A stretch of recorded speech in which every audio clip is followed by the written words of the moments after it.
इमरान प्रताप गरी।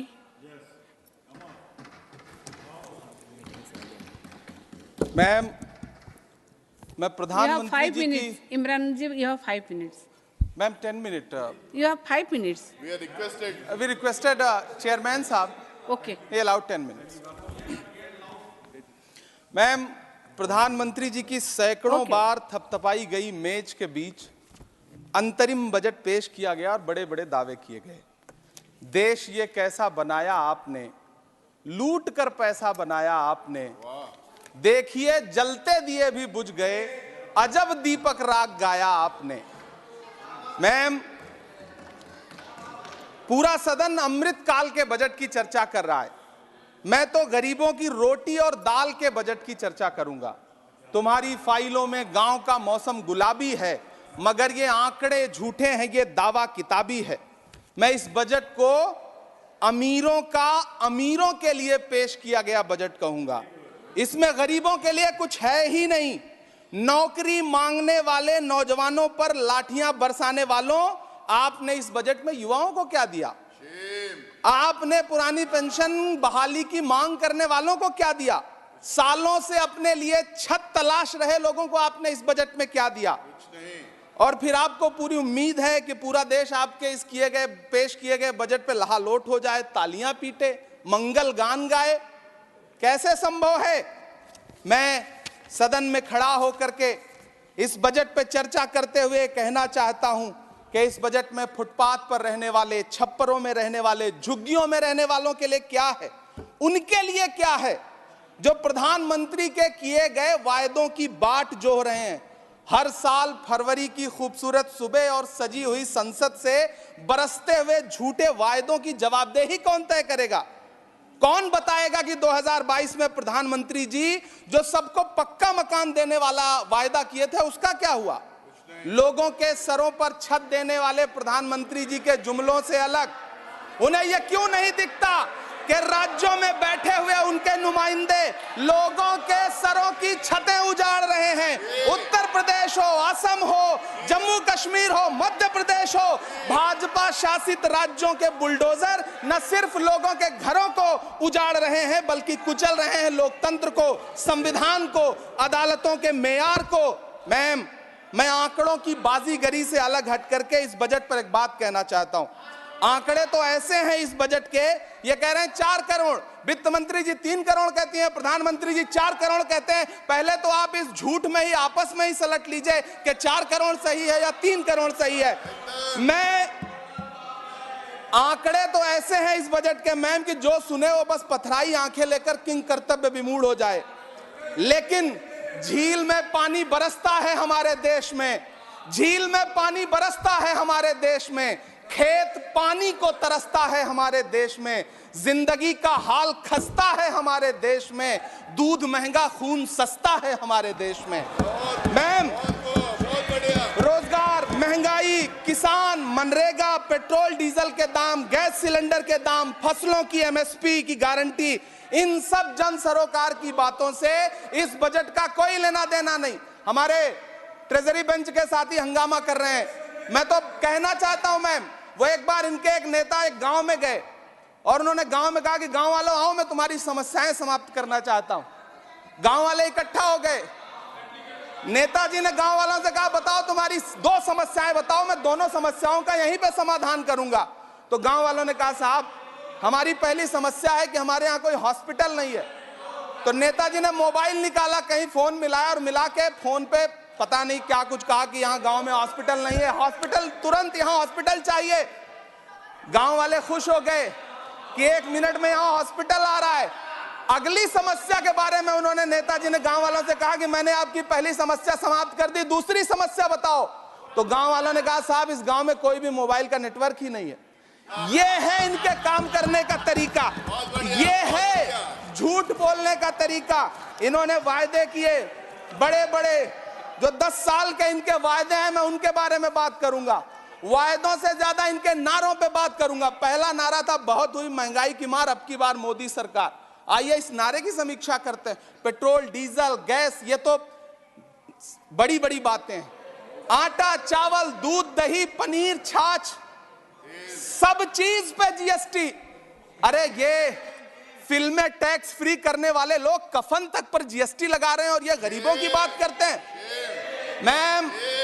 मैम ये सरकार झूठ की सरकार है। ये सरकार के जितने दावे हैं सब खोखले हैं। आज प्रधानमंत्री जी कह रहे थे सबका साथ सबका विकास। ये कैसा सबका साथ सबका विकास है कि मौलाना आजाद नेशनल फेलोशिप आपने बंद कर दी, आपने माइनॉरिटी डिपार्टमेंट का बजट घटा दिया। आप कह रहे हैं सबका साथ सबका विकास। आप बात करते हैं बेटी बचाओ बेटी पढ़ाओ। हमारी आंखें हाथरस से लेकर कठुआ से लेकर के और देश की जंतर मंतर की सड़क वो देख रहे हैं जब हमारी ओलंपिक पदक लाने वाली बेटियों को प्रधानमंत्री की चौखट पे अपना मेडल रख देना पड़ रहा है। इससे शर्मनाक क्या हो सकता है। मैम कृषि विकास दर जो 2014 में 4.6% थी, इस वर्ष गिरकर 1.8 कैसे हो गई? क्यों हर दिन 31 किसान आत्महत्या करने को मजबूर हैं? ये सरकार उन पर क्यों बात नहीं करती? कीमत तो बहुत बढ़ गई शहरों में धान की, लेकिन विदा ना हो सकी बेटी किसान की। मौका मिला तो लोगों ने कुर्सी के वास्ते तस्वीर ही बिगाड़ दी हिंदुस्तान की, और आज बड़ी बड़ी बातें कर रहे हैं। मैं यहां पर आपसे खड़ा होकर के मैं अंत में इतना कहना चाह रहा हूं कि वित्त मंत्री जी ने बजट में ट्रेनों के डिब्बे को वंदे भारत कोच में बदलने का एक प्रस्ताव रखा अपने भाषण में। ठीक है, ये सुनने में कानों को बहुत अच्छा लगता है, लेकिन मैम ये सरकार ट्रेनों की सुरक्षा के बुनियादी मुद्दों पर एक शब्द नहीं बोलना चाहती। बालासोर हादसे में घायल हुए लोगों की चिता की राख अभी तक ठंडी नहीं हुई है। वंदे भारत के वीडियो पोस्ट करने वाली ये सरकार कभी भारत की जनरल डिब्बों की, रेलवे के स्लीपर क्लास डिब्बों की वीडियो अगर पोस्ट करे ट्विटर पे तब समझ में आए। बिहार से, इलाहाबाद से, लखनऊ से दिल्ली आने वाली, मुंबई जाने वाली ट्रेनें देख लीजिए, उनकी हालत देख लीजिए, तो आपको लगेगा कि ये वही ट्रेनें हैं। आज स्थिति ये है कि रेलवे स्टेशन तो छोड़िए, रनवे पर खाना खिला रही हैं आपकी प्राइवेट एयरलाइंस। अभी आपने जुर्माना लगाया है, नोटिस दिया है एक एयरलाइंस को। यह स्थिति आपने करके रख दी है ट्रेनों की, एयरलाइंस की। ऐसे में मैम कागजों पर तो आप कितना भी वंदे भारत और बुलेट ट्रेन सर पर दौड़ा लीजिए, लेकिन असल में भारत की ट्रेनों की डिब्बों की सवारियों की हालत देखने लायक है। अगर सरकार खुली आंखों से उसे देखना चाहे तो देखे और उनकी स्थिति सुधारे। आज प्रधानमंत्री जी ने अपने भाषण में यहां खड़े होकर कई बार न्यू मिडिल क्लास की बड़ी चर्चा की, न्यू मिडिल क्लास जनरेट करेंगे।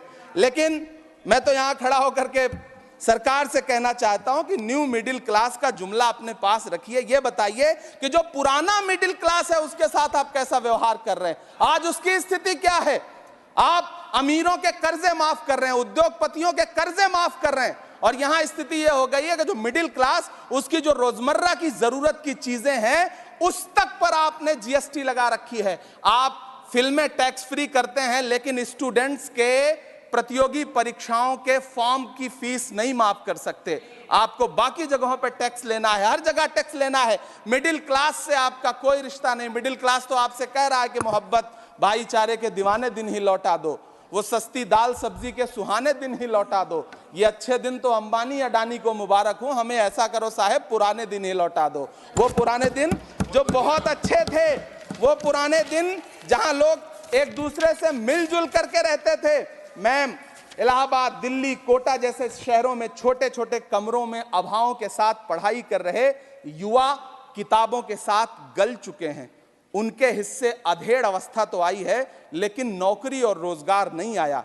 हर साल 2 करोड़ नौकरियां देने का दावा करने वाली ये सरकार 10 साल में युवाओं को नौकरियां नहीं दे पा रही है। 20 करोड़ नौकरियों का बोझ है इस सरकार के कंधे पर, और 2024 में देश देखेगा कि उन्हीं 20 करोड़ नौकरियों के बोझ तले दबकर बैठ जाएगी ये सरकार। ये देश देखेगा, क्योंकि जिस ओर जवानी चलती है उस ओर जमाना चलता है। देश का युवा नाराज है, देश का युवा गुस्से में है। ऐसे में उसकी पीड़ा को इस बजट में कहीं भी आवाज देने की कोशिश नहीं की गई। मैं आपके बीच खड़ा हूं, मैं तो वित्त मंत्री जी का भाषण सुन रहा था। यह कहा जा रहा था यह अमृत काल का बजट है, यह अमृत काल का बजट है।